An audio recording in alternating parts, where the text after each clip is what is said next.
የቅዳሜኛ ተመልካቾቻችን ወጌሻ በቅዳሜኛ ላይ ብቻ የምታገኙት ለጋራ ችግሮቻችን፣ ስብራቶቻችን፣ ጉዳቶቻችን፣ ወለምታዎቻችን መልስ የምናሰጥበት ተወዳጅ ፕሮግራማችን ነው። ደስታ የት ነው የሚገኘው? የት እንፈልገው ብለን ነበረ ከቢሮ የወጣ ነው። እዚህ ተገኝቻለሁ። አብረን እናገኘው ይሆን? አጠር ያለ ቆይታ እንድናደርግ የስነ ልቦና ባለሙያና የስነ ልቦና መምህር በመሆን በሀሮማያ ዩኒቨርሲቲ ሲያገለግል የቆየውን ወጣት ይዤላችሁ ቀርብ ያለው አማኑኤል ነጋልኝ ይባላል። ስላገኘው በጣም ደስ ብሎኛል። በወጌሻ እንግዲህ ከትክክለኛው ባለሙያ ትክክለኛ መልስ የምንፈልግባቸውን ጉዳዮችን እንጠይቃለን። መልስ ስለምትሰጡንም ሙያተኞቻችን እናከብራቸዋለን። ደስታ ምንድን ነው? ደስታ በሳይኮሎጂ እንግዲህ ሳብጀክቲቭ ዌልቢንግ በሚለው ብዙ ጊዜ ይገለጻል። የስሜት ደስታ የምንለው አለ። ጊዜያዊ በሆኑ ነገሮች ልናገኛቸው የምንችላቸው ምቾት ሲሰማ፣ የምንወደውን ነገር ስናይ፣ ስንሰማ፣ ከጓደኞቻችን ጋር ስንጨዋወት፣ በምንወዳቸው እንቅስቃሴዎች የምንወደውን ስንቀም፣ ስንበላ ከስሜት ሕዋሳቶቻችን ጋር በተያያዘ የምናገኘው የደስታ አይነት አለበት ውስጡ። ይሄ ከስሜታችን ጋር የተያያዘ ነው። ሌላኛው ሰልፍ ኢቫሉዌሽን ያለበት እኛ ራሳችን ገምግመን ያሰብናቸውን ነገሮች አሳክተናል ወይ፣ ለነዛ ነገሮች ብቁ ነን ወይ፣ አቅሙ አለን ወይ፣ ችሎታው አለን ወይ፣ ደግሞ ማሳክተናቸዋል ወይ ብለን እየጠየቅን ራሳችን እየገመገመን ምናያቸው ደግሞ ነገሮች አሉ። በዛ ላይ የተመሰረተ ደግሞ ደስታ አለ። በላይፍ ሳቲስፋክሽን ላይ ለምሳሌ ለዚህ ራሱን ቻለ የተዘጋጀ ስኬል አለ፣ ላይፍ ሳቲስፋክሽን ስኬል። በሱ ላይ ተመስርቶ የምር ህይወቴን ስገመግመው ትርጉም አለው ወይ በሚለው ላይ ከዓላማ ጋር በተያያዘ ባሉት ነገሮች ላይ የተመሰረተ የደስታ አይነት ራሳችን ስንገመግም የምናገኘው የደስታ አይነት አለ። ደስታ አንድም በሱ ይገለጻል። እንግዲህ ዌልቢንግ ስንል ደህንነትን፣ መረጋጋትን፣ ቀጣይነት ያለውን ነገር የሚያሳይ ሀሳብ ነው። ስለ ሳብጀክቲቭ ዌልቢንግ ማለት ለግላችን የተሟላ ደህንነት ይሰማናል ወይ ነው። ስለዚህ ሁለቱን ነገሮች ይይዛል ማለት ነው። የስሜትን ደስታ ያ ማለት አዎንታዊ ስሜቶች ሲሰሙን ማለት ነው፣ እሱን ይይዛል። በሁለተኝነት ደረጃ ደግሞ ራሳችን ስንገመግም ስናይ ስኬታማ ነን ወይ፣ ውጤታማ ነን ወይ፣ ፍሬያማ ነን ወይ፣ ብቁ ነን ወይ ከሚለው ነገር አንጻር ደግሞ ራሳችን የምናይበት የደስታ አይነት አለ። ሁለቱንም ነገሮች የያዘ ነው፣ በሱ ላይ የተመሰረተ ነው ማለት ነው። ግላዊ ግምገማችን ላይ የተመሰረተ ነው በሳይኮሎጂ። ከዛ ውጪ ያው ከኒውሮ ሳይኮሎጂ ጋር በተገናኘ አሁን ኒውሮ ሳይንሱ ትልቅ ደረጃ ላይ ደርሷል። ከሱም ጋር በተገናኘ የተለያዩ ኢንዲኬተርስ ይኖራሉ። እንደነ ሴሮቶኒን፣ እንደነ ዶፓሚን ያሉ፣ ኦክሲቶሲን ያሉ፣ ኢንዶርፊን ያሉ የተለያዩ ኢንዲኬተሮች ይኖራሉ። በእነሱ ላይ ተመስርተን ለምሳሌ ሴሮቶኒን ከሞቲቬሽናችን ከተነሳሽነታችን አንጻር ያለውን ነገር የሚወስን ነው። ለምሳሌ በህይወታችን ወሳኝ ነገሮችን ስናሳካ ሴሮቶኒናችን ይጨምራል። እሱ አንዳንዴ በጣም ብዙ ሲሆንም ችግር ነው፣ በጣም ሲያንስም ችግር ነው። ብዙ ሲሆን ብዙ ጊዜ ከክሬቪንግ ጋር ከአዲክሽን ጋር አንድን ሱስ በጣም አጥብቆ ከመፈለግ ጋር የተገናኘ ባህሪ ሊያመጣ ይችላል። ከዛ ደግሞ በጣም ሲያንስ ደግሞ ያው እንደ ድባቴ ያሉ ችግሮችን ሊያመጣ ይችላል። እንደዛው ደግሞ ሴሮቶኒን የምንለው አለ፣ ሙድ ስታብላይዘር የምንለው ስሜታችን ሚዛኑን ጠብቆ እንዲቀጥል የሚያደርገው አይነት ነው። ይሄ እንግዲህ በነ ኤክሰርሳይዝ አማካኝነት፣ አካላዊ እንቅስቃሴ፣ በፀሐይ ብርሃን አማካኝነት እንዲህ ባሉ ነገሮች አማካኝነት ልናገኘው የምንችለው አይነት ነው። እሱ የሴሮቶኒን አይነት ደግሞ ሲቀንስ በጣም ዝቅተኛ ከሆነ እንደ አንዛይቲ ያሉ እንደ ስጋት ያሉ አይነት ነገሮችን ሊያስከትል ይችላል። ሌላው ኦክሲቶሲን ነው። እሱ ደግሞ ብዙ ጊዜ ከፍቅር ስሜት ጋር ከግንኙነቶች ጋር በተገናኘ የምናገኘው የደስታ ስሜት ነው። ዘላቂነት እንዳለው የሚታመነው ይሄኛው የደስታ አይነት ዘላቂነት ይኖረዋል። ከሰዎች ጋር ኮኔክሽን ሲኖር፣ ሀክ ስንደረግ፣ ስንታቀፍ፣ ፍቅር ሲሰጡን ከሰዎች ጋር ያለን ግንኙነት ዘላቂነት ያለው አይነት ሲሆን እናሳካው የምንችለው የደስታ አይነት ነው። ይህን በመሳሰሉ ነገሮች ኢንዲኬት ሊደረግ ይችላል። የት ነው ያለው ታዲያ ደስታ? እኔ አሁን መንገዱንም ስዞር ነበረ። ተመልካቾቻችንን የት ነው አብረን እንፈልግ ስል ነበረ። ብዙ ሰዎች ይህ ጥያቄ እንዳላቸው ደግሞ እርግጠኛ ነኝ። ደስታን ፍለጋ ብዙ ሰዎች ድካም ላይ ናቸው። የት ነው ያለው ደስታ? እንግዲህ ስነ ልቦናው የራስን እድል በራስ መወሰን አይነት ቃል ይጠቀማል። ከዚህ ጋር በተያያዘ ራሱን የቻለ ቲዮሪ አለ፣ እሱን የሚገልጽ ከራስ የሚመነጭ ነው። ከውጭ የምናገኘው አይደለም። በውጫዊ ግቦች ላይ የተመሰረተ አይደለም። ኤክስትሪንዚክ ጎልስ የምንላቸው በእነሱ ላይ የተመሰረተ አይደለም። ምናልባት ኤክስትሪንዚክ የምንላቸው እንደ ዝና፣ እንደ ገንዘብ ያሉ በእነሱ ላይ የተመሰረተ ሳይሆን ከውስጣችን ከራሳችን የሚመነጭ ቅድም ካልናቸው ነገሮች ጋር የሚያያዝ ለምሳሌ ብቁ ነን ወይ ከሚለው ከብቃት ስሜት ጋራ ከዛ ደግሞ በህይወታችን ያሳካናቸው ነገሮች ከመኖራቸው ጋራ የህይወት ትርጉም አለን ወይ ከነሱ ነገሮች ጋራ የሚያገናኘው ነገር አለ። ደስታን የት ነው የምናገኘው ስንል ከውጪ ሳይሆን የምናገኘው ሞር ውስጣችን ነው የምናገኘው፣ ከራሳችን የሚመነጭ ነው። ግን ብዙዎቻችን ደግሞ አሁን የሚመስለን ወይም ደግሞ አምነን የተቀመጥንበት ነገር ዝና፣ ክብር፣ ፍቅር፣ ስኬት ወይም ከሌሎች ሰዎች ከፍ ብለው መገኘት ደስታን በእጃችን የመጨበጥ አይነት ስኬትን ያመጣል የሚል ነው። ይሄ አይሆንም እያልከኝ? አሁን የተለያዩ ጥናቶች በተለያየ ጊዜ ተሰርተው ያውቃሉ። የተለያዩ ግኝቶች ተገኝተው ያውቃሉ። መጨረሻ ላይ ግን የተደረሰበት የሚያስማማ አንድ በመስፈርት የተቀመጠ ነገር አለ። 50-40-10 ተብሎ የተቀመጠ ነገር 50-40-10 ያ 50% ከጄኔቲክሳችን በተፈጥሮ በቃ ስንወለድም ለደስታ አመቺ በሆነ መልኩ የተፈጠርንበት ነው 50%።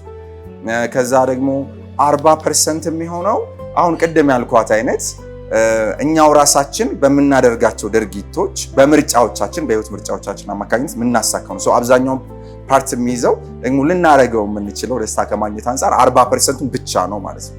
ከዛ 10% በላይፍ ሰርከምስታንስስ አሁን እነዚህ ያላቸው ነገሮች እንደዚህና እንደ ገንዘብ ያሉ ነገሮች የሚይዙት 10%ን ብቻ ነው። ለምሳሌ አሁን ገንዘብ ካለ ገንዘብ አንድ ደረጃ ከፍ ካለን በኋላ በቀጣይነት ደስታ የማስገኘት ነገሩ ዘላቂ አይደለም ማለት ነው። ያቆማል የሆነ ቦታ። አንድ ደረጃ ከፍ ካለን በኋላ ዘላቂነት ያለው አይደለም። የሆነ ቦታ ያቆማል። የበለጠ ያንን ደስታ ለማግኘት ብዙ ገንዘብ መፈለግ እንጀምራለን። ደግሞ ምን ለምደዋለን? አሁን ይሄ ሄዶኒክ አዳፕቴሽን የሚባል ነገር አለ። ደስታን መልመድ። ደስታን እንለምዳለን ማለት ነው። የሆነ ሰዓት ላይ ገንዘቡ ይለመዳል። ነገሮች እየተለመዱ ሲሄዱ እንደ በፊቱ በዛ ነገር መደሰት እናቆማለን። ስለዚህ አንድ ደረጃ ከፍ ካደረገ ያ ማለት አንድ ደረጃ ማለት ምን ማለት ነው? መሰረታዊ ፍላጎቶቻችን ካሟላን በኋላ የሚያስፈልጉን ነገሮች ካሟላን በኋላ ምናልባት በጣም ብዙ ገንዘብ ያለው ሰውና መካከለኛ ኑሮ የሚያገኝ ሰው ያላቸው ደስታ አንድ አይነት ሊሆን ይችላል ማለት ነው። ታዲያ በተቃራኒው ዝና፣ ሀብት፣ ክብር፣ ይሄ ሞገስ ያላቸው ሰዎች ደስተኛ እኮ አይደለውም እንደው ዝም ብለው ነው የሚል ሀሜትም አለብን አይደል? ያ ደስታ የላቸውም እንደነኚህ ሰዎች እንዳልኩት የተወሰነ ሊያግዝ ይችላል። ለምሳሌ ሴኩሪቲ ከመስጠት አንጻር፣ የደህንነት ስሜት ከመስጠት አንጻር የተሻለ የደህንነት ስሜት ሊፈጠር ይችላል። እሱም ያው አጠያያቂ ጎን ይኖረዋል። ለምሳሌ አት ሴም ታይም ገንዘባቸው እየበዛ ስለሚሄድ በዛው ልክ ጠላታቸው ፈላጊያቸው እየበዛ ስለሚመጣ የተወሰነ የስጋቱም ነገር ሊጨምር ይችላል። ግን ከማቴሪያል አንጻር ሴኩሪቲ ከሚያገኙባቸው ማቴሪያሎች አንጻር የተሻለ እድል አላቸው፣ የደህንነት ስሜት የማግኘት እድል አላቸው። ያንን አገኙ ማለት ግን ከድባቴ መውጣት ይችላሉ ማለት አይደለም።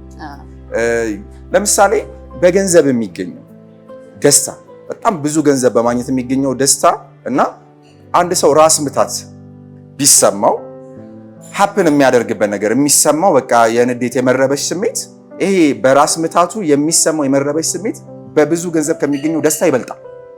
እንዲህ ነው ጥናቶች የሚያሳዩት ማለት ነው። ለምሳሌ በቃ ራስሽን ታመሽ የሚሰማሽ መረበሽ ያንን ትልቁን በገንዘብ ያገኘሽውን ደስታሽን የማሳጣት አቅም አለው ማለት ነው። ዛት ማች ነው አቅም የሌለው ጉልበት የሌለው። ለምሳሌ አንድ ሰው በጣም ብዙ ገንዘብ ኖሮት ከሚያገኘው ደስታ ይልቅ ቅዳሜና እሁድን በጣም አሪፍ ጊዜ ከጓደኞቹ ጋር ቢያሳልፍ ያ ደስታ ኢቭን ከዛ በብዙ ገንዘብ ከሚገኘው ደስታ ጋር የመተካከልና የመብለጥ አቅም አለ። ስለዚህ የሰው ልጅ እድሜ ልኩን ደስተኛ ነኝ ብሎ መቆየት እንዲችል ራሱ ላይ መስራት ይችላል። የሰው ልጅስ እንደዛ መገለጽ ይችላል። ሁሌ ደስተኛ ነው፣ ደስተኛ ናት መባል ይችላል። አሁን እንደሱ አይነት ነገር ከማምጣት አንጻር አሁን ኦክሲቶሲን ቅድም ያልነው ነገር አለ፣ ዘላቂ ደስታ ከማምጣት አንጻር ትልቅ አስተዋጽኦ አለው። ስለዚህ የተረጋጋ ግንኙነት መኖር፣ የሚወዱኝ ሰዎች አሉ፣ መወዳቸው ሰዎች አሉ ብሎ ማሰብ፣ እነዛ ሰዎች በዛ ሰው ህይወት ውስጥ መኖራቸው በጣም ትልቅ ጥቅም ሊኖረው ይችላል። ከዛ ጋር በተገናኘ ለምሳሌ ከቤተሰቡ ጋር ጥሩ ግንኙነት ሲኖረው፣ ከትዳር አጋሩ ጋር ጥሩ ግንኙነት ሲኖረው፣ በሃይማኖቱ ከፈጣሪው ጋር ጥሩ ግንኙነት ሰው ሲኖረው፣ እነዚህ ነገሮች ዘላቂ ግንኙነት ስለሚያመጡ ዘላቂ ግንኙነት ደግሞ ደስታን ከማምጣት አንጻር ያለው የራሱ አስተዋጽኦ አለ። ስለዚህ የነዚህ ነገሮች ድምር የሚሰጠን ዘላቂ ደስታ ሊኖር ይችላል። ግን እንዳልነው ከውጫዊ ነገሮች የሚገኝ አይደለም ዘላቂ ደስታ። እነዚህ እንደ ገንዘብ እንደዚህ ያሉ ነገሮች አጋዥ ነው መሆን የሚችሉት። አጋዥ ደጋፊ እንጂ መጠቀሚያ እንጂ ሊጠቀሙብን የሚገቡ ነገሮች አይደሉም ማለት ነው። ውስጣችንን ለምን እንደተቆጣጠረው አላውቅም። ለምሳሌ ይሄ ሁሉ ገንዘብ ኖሮት ይሄን መሰለ መኪና እየነዳች ጥሩ ለብሳ ጥሩ አጊጣ እንዴት ነው የምትከፋው እንላለን አይደል? ሰዎችን አይተን እኔ እሷን ባገኘው ኖሮ እኔ ከሌን በሆንኩ ኖሮ የምንላቸው የምንመኛቸው ነገሮች አሉ። ስለዚህ አንተ ከምትለው ተቃራኒ ያ ሰዎች ባላቸው ነገር መርካት ይችላሉ፣ ባላቸው ነገር መደሰት ይችላሉ። እንዲያውም አንደኛው የደስታ ትልቁ ሶርስ የሚባለው ባለን ነገር መደሰት። የተለያዩ የተሰሩ ኤክስፐሪመንቶች አሉ። አንደኛው የተሰራው ኤክስፐሪመንት እንደዛ ነው። ለምሳሌ ሰዎች ብዙ የመምረጥ ነፃነት ሲሰጣቸው ደስታቸውን ሊያጡ ይችላሉ። የመምረጥ ነፃነት ሳይሰጣቸውና ካላቸው ነገር ጋር እንደሚቀጥሉ ሲያውቁ ግን የበለጠ ደስተኛ ሊሆኑ ይችላሉ ማለት ነው። ሶ ባለን ነገር መርካት፣ ባለን ነገር መደሰት መቻል እሱ ትልቁ የደስታ ምክንያት ነው። ያ ማለት ያለንን ነገር ቫልዩ ማለት ራሳችን ማወዳደር ውስጥ ከገባን ችግር ነው። አሁን ለምሳሌ ዝና ካለን ዝነኛ ሰዎች አንደኛው የሚቸገሩበት ነገር ኮምፓሪዝን ነው ማለት ነው። ራሳቸውን ከሌሎች ጋር የማወዳደር የሆነ ደረጃ ሲደርሱ ምናልባት ከነሱ በላይ የታወቀ ሰው የተወደደ ሰው ያለ ከመሰላቸው እዛ ጋር ለመድረስ መሞከር። ከዛ ደግሞ በጣም በብዙ ሰው ሊከበቡ ይችላሉ፣ ግን የግል ሰው ላይኖራቸው ይችላል፣ የኔ የሚሉት ሰው። ከዚህ የተነሳ በጣም ብዙ ዝነኛ ሰዎች በዲፕሬሽን ሊጠቁ ይችላሉ ማለት ነው። በድባቴ ሊጠቁ የመቻል እድላቸው ሰፊ። ሌላው ግን ማነሳለህ ነገር መደሰት፣ መፍለቅለቅ፣ መፈንጠዝ፣ ያዙ ይልቀቁኝ ማለት ወይም ደግሞ ሁልጊዜ ጥርስ ማሳየት ነው። እሱ አይደለም። ሲጀመር ጊዜያዊ ደስታ የምንለው ውስጥ ሊኖር ይችላል ጥሩ ስሜት ሲሰማል፣ ግን ደግሞ ጥርስ ያሳየው ሁሉ የተደሰተ ነው ማለትም አይቻልም። አንዳንዴ ሰዎች የውስጣቸውን ነገር ለመሸፈንም እሱን ሊጠቀሙ ይችላሉ። ድባቴ ውስጥ ያሉ ሰዎች በጣም ደስተኛ መስለው ለመታየት ሊሞክሩ ይችላሉ። ያ ሆነ ማለት ደስታ አለ ማለት አይደለም። ግን አንደኛው መገለጫው ሊሆን ይችላል ይሄ ላፈሩ፣ መጫወቱ፣ ከሰዎች ጋር ማሳለፉ። ግን እንደ ጊዜያዊ ስሜት ቅድም የጠቀስነው አለ አይደለ? በሁለት ነገር ይገለጻል ብለናል። ኢሞሽናል ሃፒነስ አለ፣ ይሄ ከስሜት ጋር የተያዘው የደስታ አይነት፣ እሱ ጊዜያዊ። ዘላቂነት ያለው ቅድም ያልኩት ራስን በመገምገም የህይወት ትርጉም አለኝ ወይ፣ አላማ አለኝ ወይ፣ ከዛ እነዛን አሳክቻለሁ ወይ፣ ለዛስ ብቁ ነኝ ወይ ከሚሉት ነገሮች አንፃር ደግሞ ቅድምም አንቺ ስጠይቂኝ ነበረ ላይክ ለሰዎች መልካም ስናደርግ ለሰዎች ስንቆረስ አሁን በሱ የሚገኘው ደስታ ደግሞ በጣም ልዩ ነው እና ደግሞ ያ ዩኒቨርሳልም ነው፣ ሁሉንም የሚያስማማም አይነት ነው ማለት ነው። አሁን ይሄ ጊዜ ሶሻል ሚዲያውን መስፋፋቱን መነሻ በማድረግ ሰዎች ሲሰጡ እናያለን፣ ሰዎች ሲቀበሉ እናያለን። እነሱ ላደረጉት እኛ ቁጭ ብለን እንደሰታለን። ማድረግ መስጠት ነው መቀበል ነው ደስታን የሚያመጣው። ከሶሻል ሚዲያ ጋር በተገናኘ ይሄ ነገር በጣም ብዙ ሰዎች የሚደሰቱበት እንደሆነ ግልጽ ነው። በጣም ሰፖርተር ናቸው ሰዎችን የሚረዱ ሰዎች ሲያዩ ሰዎች መስጠት ነው በጣም ደስታን የሚሰጠው። እንዲያውም ላይክ ኤክስፔክት ሳናደርግ የምንሰጠው የዜሮ ድምር አይነት የሆነ መስጠት ያደርጉልኛል ብለን ሳይሆን በቃ እናደርግ ብለን የምናደርገው አይነት ማድረግ እሱ ኤክስፔክቴሽን የለውም። ሰው ኤክስፔክት ሲያደርግ በቃ ይደረግልኛል ብሎ ከዛ ነገር ጋር አታች ስለሚያደርግ ራሱ ኤክስፔክቴሽን ሀርትስ ይጎዳል። የሆነ ሰዓት ላይ የጠበቅነው የጓጓንለት ነገር ባይሆን ይጎዳል። ሳንጠብቅ ግን ለማያደርጉልን ሰዎች ብናደርግ የምናገኘው ደስታ አለ። በመስጠት ውስጥ የሚገኘው ደስታ የበለጠ ይልቃል። ከሪሌሽንሺፕ አንጻር ሁለቱም ሲኖር፣ ከግንኙነት አንጻር ቅድም ያልኩት ሁለቱም ሲኖር፣ አሁን ደስታን የሚለኩ ተብሎ የተቀመጡ 3 ነገሮች አሉ። አንደኛው የራሳችንን እድል በራሳችን መወሰን ነው። ምን ማለት ነው? ለምሳሌ አንድ ተማሪ የሚፈልገውን ፊልድ በፍላጎቱ ቢመርጥ የሚያገኘው ደስታ ማለት ነው፣ እሱ አለ። ከዛ ደግሞ ከብቃት ጋር የተገናኘ ብቁ ነኝ ብሎ ማሰብና ራሳችን ማብቃት፣ በትምህርት ሊሆን ይችላል፣ በተለያዩ ነገሮች ራሳችን ማብቃት። ሶስተኛው እና ደግሞ ሌላኛው ነገር ምንድነው? በግንኙነት በዝምድና ሊሆን ይችላል። ያው መወለድ ቋንቋ ነው እንደሚባለው ከጓደኞቻችን ጋር ያለን ግንኙነት፣ ከቤተሰቦቻችን ጋር ከዘመዶቻችን ጋር ያለን ግንኙነት፣ በሱ የሚገኝም ደግሞ ደስታ አለ። እሱኛው ላይ ምናልባት ሰጥቶ መቀበል ሊኖር ይችላል።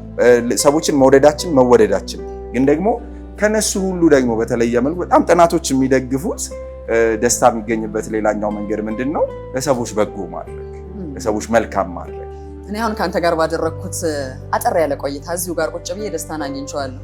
በእርግጠኛነት የምነግርህ በደንብ ብዙ ነገር ማንበብ አለብኝ፣ በደንብ መቆፈር አለብኝ፣ ግን አግኝቼዋለሁ። ደስታዬን እንዳላጣው ምን ላድርግ? ደስታችንን እንግዲህ የሚያሳጡ ነገሮች ለምሳሌ ያልተረጋጋ ግንኙነቶች ሲኖሩ አሁን እስካሁን የዘረዘርናቸው ነገሮች ተጋራኒ። ስለዚህ ደስታችን እንዳናጣው ራሳችን ማብቃት ማሳደግ ከዛ ውጪ ደግሞ ከሰዎች ጋር ጤናማ ግንኙነት እንዲኖረን አሁን እንግዲህ በሳይኮሎጂ ኤሪክሰን ቲዮሪ ያለ ሳይኮሶሻል ስቴጅስ ያሉበት ለምሳሌ አንደኛው ስቴጅ ምንድነው ኢንቲሜሲ የመፈለግ ነው። ከሰዎች ጋር በጣም ጠንካራ ግንኙነት የመፈለግ ይሄ ለምሳሌ በጣም በህፃንነታችን ጊዜ የሚኖራል ከቤተሰባችን ኬር እና ላቭ የምንፈልግበት ፍቅር እንክብካቤ የምንፈልግበት ዓለምን እንድናምን ወይም እንዳናምን የሚያደርገን ከዛ ደግሞ የኢንቲሜሲ ስቴጅ ደግሞ አለ ከሰዎች ጋር በጣም ክሎዝ ግንኙነት የምንፈልግበት ይሄ ከጎርምስና እድሜ በኋላ ባለው ጊዜ ውስጥ በወጣትነት እድሜ ውስጥ ምንፈልግበት በጣም ፍቅርን ግንኙነትን እሱ ሲሳካ ነው ሌሎቹ የሚሳኩት። ለምሳሌ ከኢንቲሜሲ ስቴጅ ቀጥሎ እነ ጄኔሮሲቲ ያሉበት ስቴጅ ደግሞ አለ። እነሱን ማሳካት ጄኔሮስ የመሆን ዊዝደምን ዲቨሎፕ ማድረግ በሽምግልና እድሜ ጠቢብነት የሚገኘው ይሄኛው ሲሳካ ነው የኢንቲሜሲው ነገር ሲሳካ ነው። በጣም የቅርብ ጓደኛ ማግኘት ከቤተሰባችን ጋር ጤናማ ግንኙነት መኖር የልብ ጓደኛ የምንለው ሰው መኖር ከዛ የፍቅር ግንኙነት ጤናማ የተስተካከለ መሆኑ ምናምን እሱ በጣም ትልቅ አስተዋጽኦ አለ።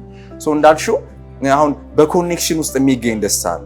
አሁን ሌላም ቦታ ሳንሄድ ምናልባት አሁን አንቺ ያገኘሁት ያልሽኝ የደስታን ኮንሰፕት ሊሆን ይችላል፣ ግን አሁን እንዲህ በማሳለፋችን ውስጥ ራሱ የሚገኝ ደስታ አለ። ምክንያቱም there is connection ግንኙነት ስለሆነ በዛ ኮንታክት ውስጥ በዛ ኮኔክሽን ውስጥ ስለሆነ እያወራን እየተነጋገርን ያለ ነው ማለት ነው። እንደ ጋዜጠኛና እንደ ባለሙያ ቢሆን ያ እሱ አለ።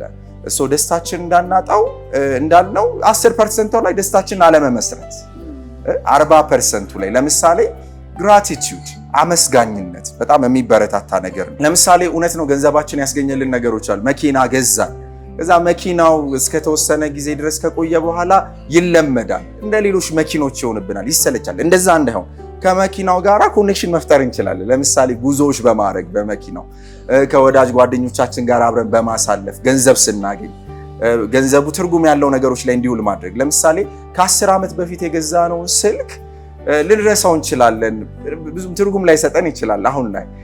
ከ10 ዓመት በፊት ግን የሆኑ ከጓደኞቻችን ጋር ያሳለፍናቸውን ስፔሻል ኢቨንቶች ልዩ ጊዜዎች ላንረሳቸው እንችላለን፣ እናስታውሳቸዋለን። ስለዚህ እንደሱ አይነት ግንኙነት ብንፈጥርባቸው ቅድም ያልናት ሄዶኒክ አዳፕቴሽን ያልናት ደስታን መልመድ የሚባለው ነገር አይሆንብንም ማለት ነው። ስለዚህ እነዚህ እንድንወዳቸው እንድንደሰትባቸው የሚያደርጉ የተለያዩ ተግባራትን ገንዘባችን ካስገኘልን ነገር ጋር በተያያዘ ሊሆን ይችላል፣ ከገንዘባችን ጋር በተያያዘ ማድረግ፣ በገንዘባችን መልካም ማድረግ፣ ለሰዎች መልካም ማድረግ፣ ግንኙነቶቻችን ከመገንባት አንጻር ከሰዎች ጋር ያለን ግንኙነት ከመገንባት አንጻር መጠቀም። ደስታችንን ሊያሳጡን የሚችሉ ነገሮች አሉ። ለምሳሌ ሶሻል ሚዲያ በራሱ አሁን ኢትዮጵያ ውስጥ የተሰራ ጥናት አለ፣ በወርልድ ባንክ የተሰራ ጥናት አለ። ያ ጥናት የሚያሳየን ሰዎች ራሳቸውን ስለሚያወዳድሩ ከሰዎች ጋር ይሄ ራስን ማወዳደር ኦኬ እኔ ገና ነኝ የሚለው ስሜት ሲኖር በተለይ ዝቅተኛ ገቢ ባላቸው ሰዎች ላይ ትልቅ ተጽዕኖ አሳድሯል። ያ ነገር ራስን የማወዳደር ነገር ስለሚያመጣ ሰዎች ጥሩ ነገራቸውን ብቻ ሚዲያ ላይ ያሳያሉ፣ ድካማቸውን ስለሚደብቁ ማለት ነው። ሶሻል ሚዲያው የተወዳዳሪነት ስሜት አምጥቷል። ከዛ ውጪ ለምሳሌ ፎሞ የምንለው ነገር አለ፣ ፊር ኦፍ ሚሲንግ አውት የምንለው ነገር አለ። ከማህበረሰቡ እንዳልዘገይ እንዳርቅ የሚል ፍርሃት ስለሚያመጣ ይሄ ደስታን ከመቀነስ አንጻር አጠቃቀሙ በትክክል ካልታወቀ ትልቅ ተጽዕኖ አለው። በተለይ ይሄ ያልታሰበበት ስክሮሊንግ ማለት ነው። ያልታሰበበት ስክሮሊንግ ዝም ብለን ስክሮል የምናደርገው ነገር በጣም ደስታን ከማሳጣት አንጻር ትልቅ ተጽዕኖ ይኖረዋል። ደስታችን የሚያሳጡን ነገሮች እንዲህ አይነት ነገሮች ይኖራሉ። ሌሎችም ብዙ ሊዘረዘሩ የሚችሉ ነገሮች ይኖራሉ። የሶሻል ሚዲያ ዘመን ላይ ነው ያለነው። የተለየ ትውልድ ነው ብለንም እናስባለን። እንደው ከዳር ሆነን ነገሩን ስንመለከተው አያገባንም ልንል እንችላለን። ሁላችንም የዚህ ተዋናያን ነን። ግን በዋነኝነት ደግሞ እዛ ላይ የምንመለከታቸው ሰዎች የገነቡት ገጽታ ወይም ደግሞ የገነቡት ያሳዩን ኢሞሽን ደስታ ከአይምሯችን በላይ ይሆናል። ቅድም ስለ ውድድርም ስላነሳ ነው። እነኚህ ተዋናያን የሆነ ወቅት በደስታ ማዕበል ውስጥ አስቀንተውናል፣ ወይም ደግሞ እንደነሱ መሆን አልቻልንም እንድንል አድርገውናል። በተቃራኒው ደግሞ ከሆኑ ሳምንታት፣ ወራት፣ ምናልባት ዓመታት በኋላ ደግሞ ተደብተዋል፣ ጠፍተዋል፣ ጉዳያቸው አልቋል። ምንድን ነው ብለህ ታስባለህ? በቀጥታ ስለ ደስታ ስናወራ ስለ ልምድና ላያችን ላይ መስራት አለብን ከውስጥ ነው የሚመጣው የሚለውን መነሻ አድርጌ ነው። ያ ትክክል። ይሄ ደስታ በዝና በገንዘብ የሚገኝ የሚመስለን ነገር እሱ በጣም የተሳሳተ አመለካከት ነው። እንዳልነው ነው 10% ነው ፓርቱ፣ ከአንድ ደረጃ በኋላ ይቆማል። የተለያዩ ጥናቶች ለምሳሌ ከ5000 አንድ ሰው ወደ $5000 ሊሆን ይችላል ብቻ ገቢ ማግኘት ከጀመረ በኋላ ከዛ በኋላ ይቆማል። ከዛ በኋላ ገቢው ቢጨምርም ያው ነው አይነት ነገር ወይም በ7500 እንደዚህ የተጠኑ ጥናቶች አሉ። ስለዚህ በዛ ገንዘብ ያገኙ ቢመስለን ዝና ያገኙ ቢመስለን ብዙ ደግሞ ማይሞሉ ክፍተቶች አሉ። ለዛ በጣም የሚመከረው አንድ ሰው ደስተኛ መሆን ይፈልጋል፣ ሰው ራሱ ላይ ይስራ፣ ራሱ ላይ ኢንቨስት ያድርግ፣ እውቀቱ ላይ ይስራ፣ አይምሮ ላይ ይስራ፣ ብቃቱን ያሳድግ፣ አዳዲስ ነገሮችን ይማር። ከዛ ደግሞ ባለው ነገር ያመስግን፣ ባለው ነገር ደስ ይሰኝ፣ ኑሮዬ ይበቃኛል ማለትን ይማር። በዛ ውስጥ የሚገኝ ደስታ አለ። ያለንን ነገር አፕሪሼት ስናደርግ፣ ለምሳሌ ቀደም እንዳልነው አዲስ መኪና ገዛ ያ ሰው፣ እያንዳንዱን ከዛ ነገር ጋር በተያያዘ ግራቲቲዩድ ጆርናል ቢኖረው፣ በአመስጋኝነት ቢጽፍ፣ በሳምንት አንዴ በጣም በህይወታችን የምናመሰግንባቸውን ዋና ዋና ነገሮች መጻፍ ሊሆን ይችላል። ወይም ደግሞ በቀን ውስጥ 3 ነገሮችን ፈጣሪን የምናመሰግንባቸውን ወይም ራሳችን ቴንኪዩ ሰዎችን በዙሪያችን ያሉትን ሰዎች ያሳዩን መልካም ነገር ቴንኪዩ የምንልበትን ነገር ማድረግ ሊሆን ይችላል። እንደዛ ታይም ብንወስድ አመስጋኞች ብንሆን በዚህ ሊቀረፉ የሚችሉ ነገሮች ይኖራሉ። አሁን ከሶሻል ሚዲያ ጋር ተያይዞ ያለው የምናየው ነገር ምንድነው? ጊዜያዊ ደስታ ነው ማለት ነው። ጊዜያዊ ደስታ ደግሞ ጊዜያዊ ነው፣ እንደ ስሙ ዘላቂነት የለውም። የሆነ ሰዓት ላይ ይቀንሳል፣ ይጠፋል። መሰረት የለው፣ ምንም አይነት መሰረት ላይ አልቆመም። መሰረት ልንሰራለት የምንችለው መቼ ነው? ይሄ ማህበረሰቡ ሳይሆን ያለው የሶሻል ሚዲያ ጋጋታ ሳይሆን ነገር ግን ራሳችን ላይ መስራታችን፣ የራሳችን ህይወት በራሳችን መምረጣችን፣ ትክክለኛ ነገሮችን ማድረጋችን፣ ከሰዎች ጋር ጤናማና ከዛ ደግሞ በጣም የቅርብ ግንኙነት ዲቨሎፕ ማድረጋችን እሱ ነው ማለት ነው የህይወታችን ነገር የሚወስነው። ይሄ ጥሩ ግንኙነት መውደድም ስንል ከፈጣሪም የምናገኘው ሊሆን ይችላል። ፈጣሪ እንደሚወደን ማመን፣ ከዛ ለፈጣሪ ያለን ፍቅር፣ ከሰዎችም ጋር እንደዛው በዛ ይገለጻል። በጣም ነው ማመሰግነው የስነ ልቦና ባለሙያ። ከዚህ ቀደም በሐረማያ ዩኒቨርሲቲ የስነ ልቦና ትምህርት ክፍል መምህር ሆነ ስታገለግል ቆይተሃል። አማኑኤል በጣም ነው ማመሰግነው። በሌላ ጊዜም እንግዲህ በተመሳሳይ ጉዳይ እናገኘሃለን። ከተመልካቾቻችን ጋር ከፍ ያለ ምስጋናና ክብር አለ። እሺ፣ እኔም በጣም አመሰግናለሁ ስለጋበዛችሁኝ። ቻናል ዋኖች ጥሩ ጊዜ እንደነበረን አስባለሁ። ቲጂ አንቺንም በጣም ነው ማመሰግነው። ወጌሻን በጣም እየወደድኩት ነው። ለምን ብትሉኝ ለስብራቶቻችን፣ ለችግሮቻችን የጋራ ብለን ቁጭ ብለን ከጀርባ ላማናቸው ነገሮች ሁሉ ሳይንሳዊ ትክክለኛ ነገን የሚያሻግሩን ጉዳዮች ላይ የእውነት አስምረው የሚነግሩን ሙያተኞች ፕሮፌሽናልስ እዚህ ቦታ ላይ ቁጭ ብለው መልስ የሚሰጡበትን እድል ይዞ ስለመጣ ነው። ወጌሻ እንደወደዳችሁት እናምናለን። በሚቀጥለው ጊዜ ደግሞ ሌላ አንድ ችግራችንን መዘዝ አድርገን ወደሚመለከተው ሰው እንሄዳለን። ዛሬ ደስታን አግኝቼዋለሁ፣ እናንተም እንዳገኛችሁ ተአምናለሁ። ከቻናል ዋን ቅዳሜኛ ፕሮግራም ጋር አብራችሁን ቆዩ።